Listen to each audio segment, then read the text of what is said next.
Tracking, alerting, protecting. This is WKYT News. An elderly man found dead in his Rowan County driveway, and police say someone killed him. You'll hear from someone who knew the victim. Well, I thought it was hit by a tornado. Newly released 911 calls from Scott County detail the frantic moments when tornadoes touched down Tuesday. Tonight with candles and balloons. That's how people here in Lexington remembered the latest homicide victim. WKYT News starts now. We begin with a breaking news alert out of Clark County tonight. Police have caught a 13-year-old boy they say stole 2 tanker trucks tonight. The Clark County Sheriff's Office says the teenager first stole a tanker truck in Clark County, drove it to Madison County, and abandoned it. A short time later, police say he stole another tanker truck carrying bulk oil at a gas station near Exit 95 off I-75 in Madison County. Police say they later pulled over that truck on Interstate 64 near Winchester for having no taillights. They say they soon realized the truck had been stolen. Police have charged that 13-year-old with receiving stolen property. They haven't said how they think the teenager stole both trucks. A friend showed up to check on him, but made a shocking discovery instead. Police say someone killed an 82-year-old man outside his Rowan County home. Police say Lloyd Souter's friend found him dead this afternoon outside the home on Lafayette Drive near Moorhead. Tonight, WKYT's Garrett Weimer talked to one of Souter's friends. He has our top story. As the sun set, it was an eerie scene where Lafayette Drive meets Conley Cemetery Road. Police say it was here they found 82-year-old Lloyd Souters dead in his driveway. Those who knew the victim tell me he was a nice man, a good man, and a man that was a lot of fun to be around. We was always cutting up, carrying on, and you couldn't meet a better guy. Chris Duffy says he knew Souters from when they worked as mechanics. There wasn't nothing he couldn't do, but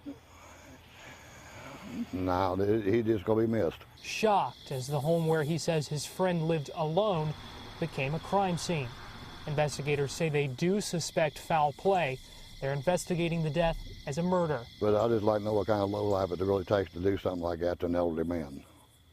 I mean, it is really ridiculous. The man lived 80-some years old just to have some punk murder him, you know. That's basically what the guy is, a punk. As the investigation continues, for Duffy, there's still a lot of questions unanswered. In Rowan County, Garrett Weimer, WKYT. Police have not said if they have any suspects in this case. Well, it looks like heavy rain will soon be moving into the bluegrass with many rounds of showers and storms. Chief Meteorologist Chris Bailey has an early look now at a very wet forecast. Hi, Chris. Yeah, we've been tracking those showers and thunderstorms working our way from west to east throughout the region this evening, and that's a sign, as you mentioned, of things to come as we go into our Friday, which is just a few minutes away from us right now. Take a look at Live First Alert Defender, and we are indeed tracking some showers and some thunderstorms out there right now, and it's scattered initially. Heavier stuff is just off to our west, but seeing these showers into parts of north central Kentucky, around Flemingsburg, back to the west, into sections of Owen, Henry counties, a little bit of thunder and lightning just to the north of downtown Louisville. Dry in the Lexington metro. Then another batch of thunderstorms now becoming a little noisy from Columbia, the Lake Cumberland area, into western parts of Kentucky as this whole action begins to flare up. So later tonight, rumbles of thunder, a good possibility. That's how we begin our day. Look at the massive rain, though, that is following that up into parts of Missouri and Kansas. That is aimed right at the bluegrass state. So the focus of the forecast is on what else but tracking the heavy rain threat and thunderstorm threat as well, Amber. It's going to get a little noisy for some areas as we go into the next few days. We'll talk more about that just ahead. All right, Chris, thank you. The National Weather Service now confirms 10 tornadoes touched down in Kentucky during Tuesday's outbreak. Late this afternoon, meteorologists determined a third tornado also caused damage in Scott County. Most of the damage was around Stamping Ground. We've now received some 911 calls made to dispatchers as the tornadoes hit. We've got debris and everything. Debris, is it coming across the interstate and blocking any traffic? It went across traffic already, like it wasn't on the ground. Was not on the ground. I just saw a funnel cloud. I don't know what to tell you. I'm not a professional, but I know. Something really crazy just happened, that's all. 911, where's your emergency? Hi, I was in Stamping Ground. I thought it was hit by a tornado. We're terrified right now we're okay, but I don't know what to do now. Emergency managers tell us no one was injured in the tornadoes that hit Scott County. Folks in neighboring Bourbon County still have a lot to clean up from a tornado that touched down there. Most of the damage is around Vine Street in Paris. The city manager says the tornado destroyed 2 homes and damaged at least 8 others. But people in the neighborhood tell us they're receiving a lot of help from the community. Neighbor helping neighbor over here, honey. It's one big family and everybody just pitches in. Paris high school football players came to the neighborhood today to get rid of fallen tree limbs, and Hunt Brothers pizza workers helped feed the volunteers who repaired homes and cleared debris. Remembering a life cut short, tonight family and friends of a Lexington man killed during a home invasion gathered to pay tribute to him. Police say 2 masked men shot 36-year-old Darnell Bates early Sunday morning. He was the general manager at a car wash in Lexington, and that's where those who knew him gathered tonight for a vigil. WKYT's Jerica Insko talked to Bates' brother. Although many people are still mourning his death, several people met up here at Goo Goo Car Wash in Lexington, where he had just become general manager. About 100 people showed up to celebrate his life. For some, it was almost too much to handle. It's okay. It's okay.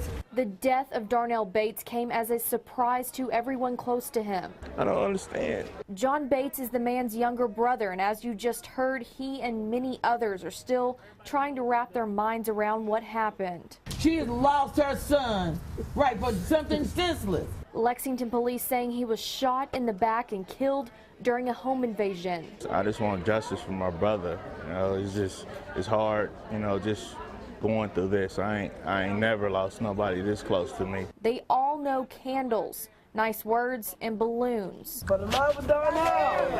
Amen. Won't bring back the 36-year-old father of 2. We ask you to strengthen this family. But together they say they can get through this devastating time. And I want to thank every single person that stepped out here tonight, you know, just to show support. This time, that's what we need. And remember Darnell Bates. I know he's looking down, I know he's smiling. As the hard worker and friend that he was. There is still a fund set up here at the car wash to help his mother and daughter pay for his funeral costs. In Lexington, Jerica Insko, WKYT. Darnell Bates' visitation is set for Friday morning at 10, and it goes until noon at Bethesda Baptist Church in Lexington, with his funeral following immediately after.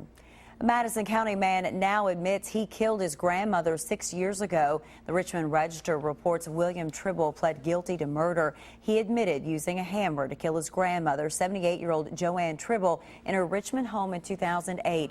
William Tribble was 17 at the time. He'll be sentenced later this month. Prosecutors have recommended a 35-year prison sentence, but Tribble would be eligible for parole after 20 years. A man charged with murder in Fleming County made his first court appearance today. Police arrested 37-year-old Kevin Howard in Lexington last night. According to the arrest citation, Howard and Charles Black killed Randall Russ, a Grant County teacher and professor who disappeared in August. Police found Russ's body last week in Fleming County. They arrested Black soon after. They think the 2 men stole Russ's truck and burned a mattress to hide the evidence. Police are also investigating if Howard is connected to another missing persons case. Norma Brown's family tells us she's been missing for 2 weeks and was last seen with Howard. Police have arrested a man they say hit a school bus and then took off. It happened this afternoon in Whitley County. The Whitley County Sheriff's Office says 21-year-old Preston Rains hit the bus head-on with his car but didn't stop. 4 elementary school students were on the bus, but no one was injured. Police later tracked down Rains. He's been charged with leaving the scene of an accident, possessing a controlled substance, and driving on a revoked license. The issue of cable TV service in Lexington came up at tonight's Urban County Council meeting. The council held its first reading on a proposal that would deny transferring Lexington's cable service from Time Warner to Charter Communications, as Time Warner has proposed. City leaders say they've been flooded with complaints about Time Warner's customer service, and some say that has to improve before the city can approve a transfer. We only have one cable provider, basically. I mean, Time Warner Cable has our franchise. So we have to negotiate with them. They're it. They own all the cable infrastructure, and so we have to negotiate with them. And that's why we're doing this. A second reading of the proposal has been set for later this month. Time Warner cable leaders say they have improved customer service significantly. Another Ebola scare in Texas today, as some feared a sheriff's deputy could have the virus, but tonight there is a sigh of relief. Also coming up, a fire in the backyard of a Kentucky home eventually leads police to a gruesome discovery.